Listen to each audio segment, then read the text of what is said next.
22 लाख से ज्यादा बच्चे, एक परीक्षा और एक ऐसा घोटाला जिसने हमारे देश के पूरे मेडिकल सिस्टम को हिला के रख दिया। 3 मई 2026 को नीट यूजी की परीक्षा हुई और उसके कुछ ही दिनों बाद पता चला कि पेपर लीक हो, एग्जाम कैंसिल हुई, सीबीआई की जांच हुई, दिल्ली के जंतर मंतर पर 26 दिन की भूख हड़ताल हुई और लाखों बच्चों का एक साल दांव पर लग गया। आज पूरी कहानी समझते हैं। ये लीक कैसे हुआ, किसने किया, सरकार ने इस पर क्या एक्शन लिया और आगे इसके बाद सिस्टम कैसे बदलने वाला है। तो चलिए शुरू से समझते हैं। 3 मई 2026 को देश भर में 5400 से भी ज्यादा सेंटर पर नीट यूजी की परीक्षा हुई। करीब 22.79 लाख बच्चों ने इस परीक्षा में शामिल हुए। ये संख्या अपने आप में एक शहर से बड़ी है। एग्जाम खत्म होने के कुछ घंटों के बाद राजस्थान के सीकर में, जो कोचिंग का एक बहुत बड़ा हब है, एक स्टूडेंट अपने टीचर के पास गया। उसने अपने मोबाइल में 2 पीडीएफ फाइल अपने टीचर को दिखाई जो उसके लैंडलॉर्ड ने उसे भेजी थी। वो पीडीएफ गेस्ट पेपर्स नाम के फाइल से आई थी, लेकिन हैरानी की बात यह थी कि उसके अंदर जो सवाल थे वो परीक्षा के सवालों के साथ हूबहू मिलते थे। टीचर ने ये जानते ही इसे आगे बढ़ाया और धीरे धीरे ये मामला सामने आने लगा। 7 मई 2026 एनटीए यानी नेशनल टेस्टिंग एजेंसी को इसके बारे में पूरी संदिग्ध में जानकारी प्राप्त हुई। मई 2026 को शिक्षा मंत्रालय ने औपचारिक रूप से शिकायत दर्ज की और उसी दिन एनटीए ने पूरी एग्जाम रद्द कर दी और मामला सीबीआई को सौंप दी। चलो जानते हैं घोटाला कितना बड़ा था। जांच जैसे जैसे आगे बढ़ी वैसे और डरावनी तस्वीरें सामने आने लग गई। सीबीआई ने पाया कि केमिस्ट्री, बायोलॉजी और फिजिक्स के करीब 120 सवाल एग्जाम से पहले ही लीक हो चुके थे। नेटवर्क सिर्फ एक राज्य तक सीमित नहीं था, ये राजस्थान, महाराष्ट्र, दिल्ली, गुरुग्राम, पुणे, लातूर और अहिल्याबाद तक फैल चुका था। अब तक करीब 13 गिरफ्तारियां हो चुकी है, जिसमें शामिल है एक कोचिंग इंस्टीट्यूट का मालिक 18 मई को, जिसे लातूर से गिरफ्तार किया गया। एक डॉक्टर, उस पर आरोप है कि उसने केमिस्ट्री का पेपर 3 बच्चों तक पहुंचाया। एक बच्चा तो उसी कोचिंग इंस्टीट्यूट का मालिक का बेटा था। नीट यूजी 2026 की एक्सपर्ट कमेटी से जुड़े 2 लोग, एक बॉटनी टीचर और केमिस्ट्री कंटेंट हैंडलर, जिनकी पहुंच पेपर तक सीधी, और एक लेडी को भी गिरफ्तार किया गया जो एक ब्यूटी पार्लर चलाती थी और इस नेटवर्क की एक कड़ी थी। और सबसे चौंकाने वाली बात तो ये थी कि नीट यूजी 2025 का भी पेपर इसी गैंग ने लीक किया था। यानी ये कोई एक बार की घटना नहीं बल्कि लगातार चल रहा रैकेट था। खुद पूर्व शिक्षा मंत्री धर्मेंद्र प्रधान ने माना कि ये एक कमांड चेन में सेंध था। यानी सरकार ने स्वीकार किया कि सिस्टम की सुरक्षा में गंभीर चूक है। जब लाखों बच्चों को पता चला कि उन्होंने जिस परीक्षा के लिए साल भर मेहनत की है वो पेपर पहले ही बिक चुका है, तो उनका गुस्सा फूटने लगा। दिल्ली के शास्त्री भवन के बाहर प्रदर्शन हुए, जिसमें national students union of India जैसे संगठन शामिल थे। उस समय छात्रों की मांग थी कि जवाबदेही तय हो, एनटीए के अधिकारी जो इसमें शामिल थे वो इस्तीफा दे और परीक्षा प्रणाली में कई सुधार लाए। कई छात्र संगठनों का कहना था कि कई बार ऐसी गड़बड़ियों की वजह से छात्रों में मानसिक तनाव और चिंता पैदा होती है। इसमें बड़ा मोड़ तब आया जब समाज सेवी सोनम वांगचुक दिल्ली के जंतर मंतर छात्रों के समर्थन पर भूख हड़ताल के लिए उतरे।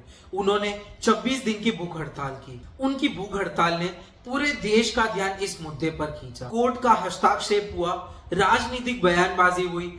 आखिरकार 24 जुलाई 2026 को केंद्रीय मंत्रियों के बातचीत के बाद उन्होंने अपनी भूख हड़ताल तोड़ी। लेकिन छात्र संगठनों ने यह साफ कर दिया था कि जब तक उनकी मांग पूरी नहीं होगी वो आंदोलन बंद नहीं करेंगे। अब बात करते हैं ऐसे 3 बड़े मोड़ों की जिसने इन आंदोलन की दिशा ही बदल दी। पहला, कॉकरोच जनता पार्टी।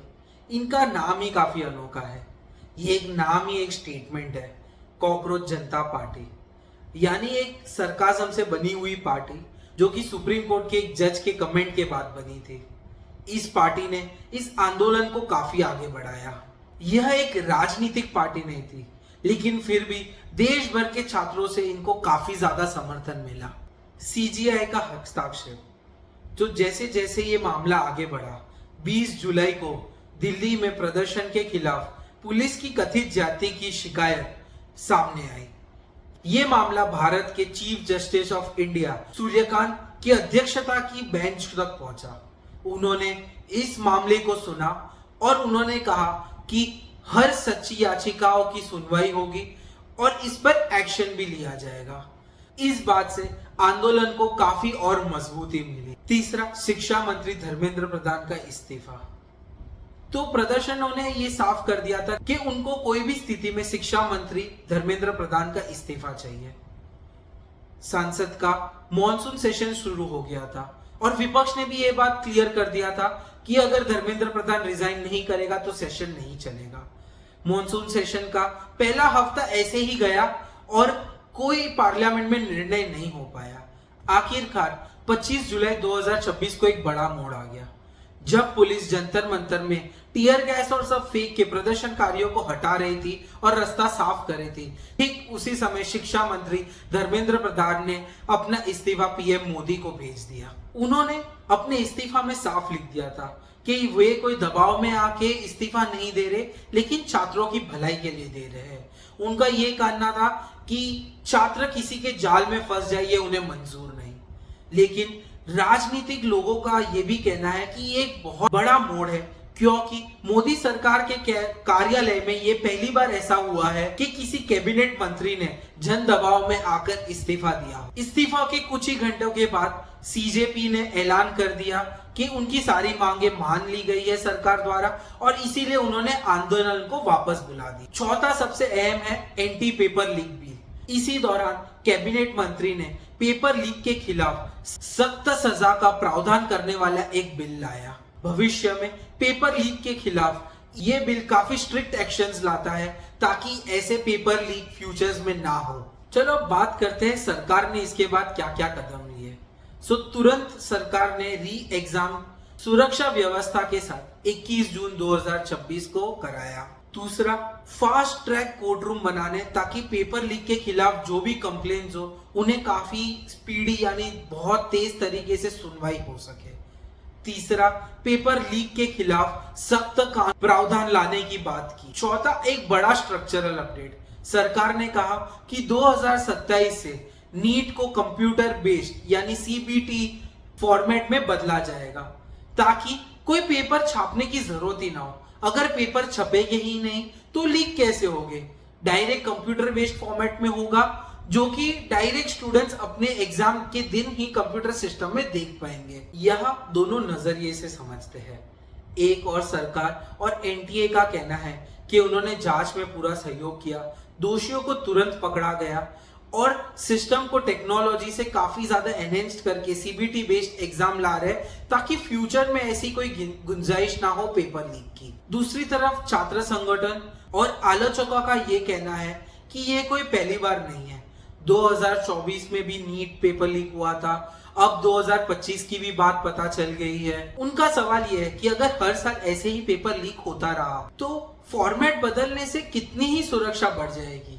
इसके ऊपर कोई ठोस प्रावधान दिखाई नहीं दे रहा है। तो कुल मिलाकर नीट 2026 पेपर लीक सिर्फ एक परीक्षा की गड़बड़ी नहीं थी, ये लाखों बच्चों के सालों की मेहनत, उनके परिवार का सपना और देश की परीक्षा प्रणाली की साख, तीनों पर एक साथ लगा हुआ झटका है। सीबीआई जांच अभी भी चल रही है।